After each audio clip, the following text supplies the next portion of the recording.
Kia ora, I'm Mary Jo, Kiwibank economist. So we've heard a lot from global central banks in recent weeks, and it seems that each are becoming increasingly hawkish when it comes to the outlook for inflation and how monetary policy should respond. Now inflation is becoming more and more of a concern. Not only has it spiked in many countries, but there's also evidence of it becoming more broad-based. So many central banks have begun or are set to begin tightening monetary policy by primarily lifting interest rates in order to get inflation back under control. Now ahead of the pack is our own central bank. The Reserve Bank of New Zealand has hiked the cash rate twice, which now sits at 0.75%. And we expect the Reserve Bank to lift the cash rate by 25 basis points at every meeting this year to take it to 2.5% by November. Now the economic justification for this is clear. The data continues to present a New Zealand economy that's overstimulated and capacity constrained.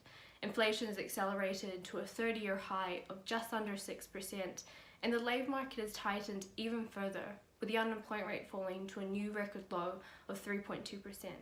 So for the Reserve Bank, both inflation and the labour market are running above their targets, so there's need to continue tightening.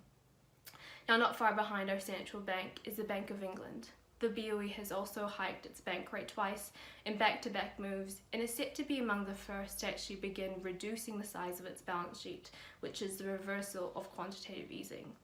Now there's also the US Federal Reserve and the European Central Bank. Now both banks were strong proponents of the transitory inflation narrative, but both banks have since changed their view quite dramatically and now see inflation as being more persistent. As a result, they've pivoted their stance on monetary policy and have opened the door to rate hikes this year. For the Fed in particular, markets are pricing in around 6 to 7 hikes this year, with the first to come as early as March. Now, the Reserve Bank of Australia does seem to be an outlier here. The RBA continues to emphasise patience and are wanting to see wage growth strengthen before they touch the cash rate. But judging by how markets have reacted to this rhetoric, they seem to think that the RBA might be lacking some foresight around this.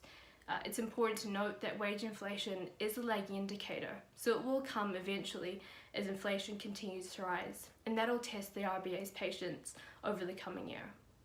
Now with all this, it does seem that central banks are back moving in the same direction, this time towards tightening monetary policy, but they're moving at different speeds.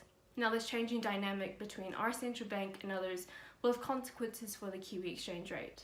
With the Reserve Bank following a near fully priced path of rate hikes this year, the Kiwi exchange rate may struggle to appreciate because as other central banks play catch-up, interest rate differentials which have been supporting the Kiwi currency will begin to narrow. Now, a weaker currency, however, only exacerbates global price rises, and that makes the Reserve Bank's job of taming inflation that much harder. That's it from me this week.